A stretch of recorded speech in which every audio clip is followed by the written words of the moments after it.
Freemasons, who discuss progressive ideas and speculate on the meaning of life. What happens in 1717 is still relatively mysterious. We've only got one broadly contemporary account of the foundation of the Grand Lodge. There are no reports in contemporary newspapers. Freemasons have a long tradition of secrecy. Some of the original secrets of the Freemasons were the operative secrets. They knew how to cut stones so it would be as strong as possible if they put it across a lintel. They knew how to make arches. Very importantly, they knew how to make squares. Getting the best jobs meant proving you were a member of the craft. The stonemason who is traveling from one building site to another, how is he going to identify himself to someone else that he is a stonemason? Well, he's got handshake, and this only shows that they are stonemasons. The operative tradition of keeping trade secrets carried over to the speculative masons, who established handshakes, passwords, and rituals to create a sense of membership in their club. Just a few years after the meeting at the Goose and Gridiron, the Freemasons had hundreds of members, several branches called lodges, and a written constitution filled with fantastic symbols, signals, tools, and hand clasps. Even their own alphabet. They eventually devise a hierarchy of novice masons, master masons, and grand masters. 3 levels called degrees, each one reached through a secret initiation and rewarded with a password that members swear never to reveal under penalty of death. New members are never asked to join. They must do the asking, and they are approved by secret ballot. A white ball for a yes vote, a single dark stone means exclusion. It's the origin of the term blackball. Speculative Freemasonry was formally established in 1717. But some claim the craft goes back well before that meeting at the Goose and Gridiron. Just 7 miles from Edinburgh, Scotland, on the estate of one of the great Scottish clans, stands Roslin. For 500 years, one of the most intriguing churches ever built.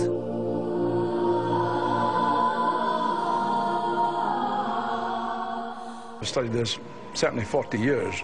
I have to say that the place is as big a mystery to me almost as it was when I first began. As to why it was built, it is a total mystery. William Sinclair was the Masonic Grand Master of Scotland, and a favorite theory says he was a descendant of the Templar Knights. According to the legend, after their destruction by Philip of France in 1307, some of them retreated to Roslin to preserve their secrets in ritual and in stone, and to nurture their hatred of the French crown. Centuries passed. In the 1700s, they allegedly re-emerged as the Freemasons. And in 1789, after 5 centuries in hiding, they retaliated against the King of France by igniting the French Revolution. Or so the legend goes. It was an event unprecedented in history, the overthrow of a sitting king. Certain royals, who couldn't accept that the people could stage such a revolt, decided that the revolution had been a Masonic act of revenge. This is the origin of all modern conspiracy theories, the terrifying idea that history is made in secret. There's something in us that desires to belong to the inner ring, that circle that believes in certain secrets of which the outside is not privy to.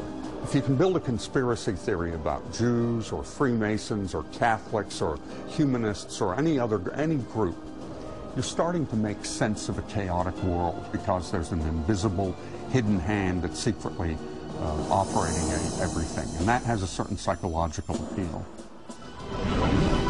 But the conspiracy theories don't end with France. Even more ambitious is the idea that the Masons established an entirely new country of their own, the United States.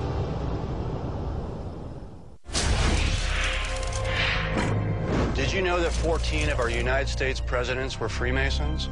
Maybe they're doing something right. Is that coincidence or evidence of a shadow government?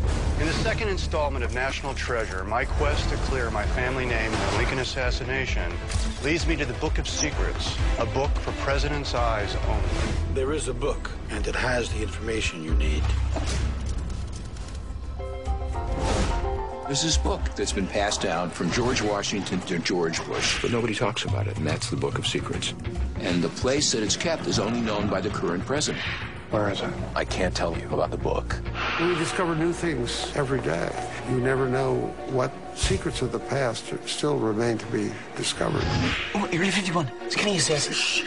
We don't have time. We don't have time. Now, back to the secret history of the Freemasons.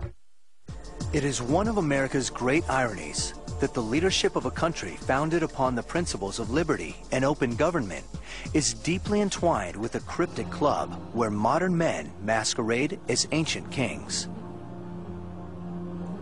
It's been this way since the beginning. It's December 1773. In a Boston tavern, a group of wealthy businessmen hold a secret meeting. Among them, Paul Revere and John Hancock. Both are Freemasons. The inn is a Masonic hangout. Tonight's agenda, however, is not ritual, but revolution. For years, these upper-class colonists have initiated members by acting out strange costume dramas. Now, fed up with English taxes, they dress up to initiate a new nation. They disguise themselves as Mohawk Indians, sneak aboard a British merchant ship, and dump a cargo of tea into the harbor.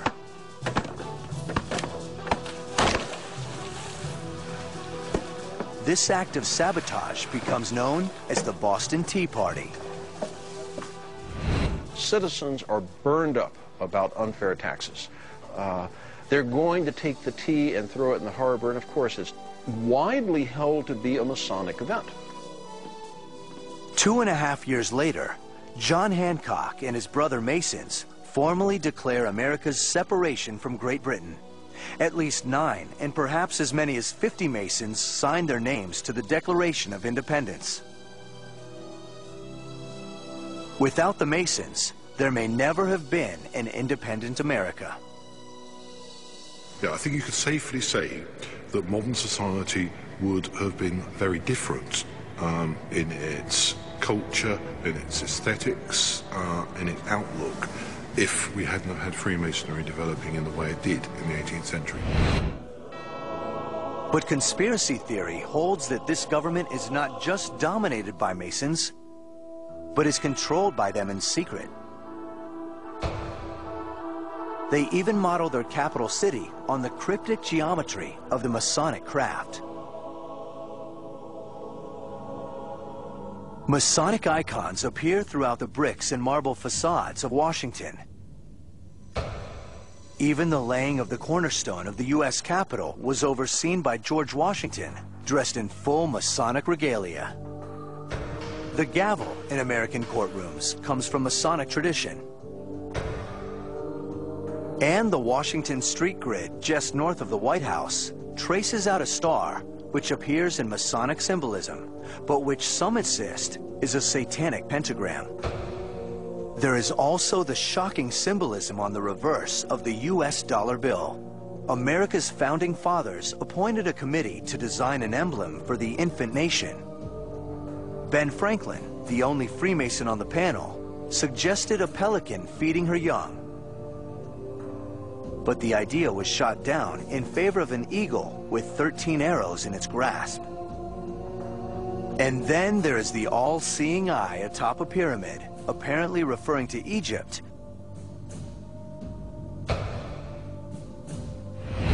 whose images are duplicated throughout the U.S. Capitol. These icons on the dollar are accompanied by 3 Latin words, Novus Ordo Seclorum, a reference, so it's claimed, to a new world order run by anyone from either president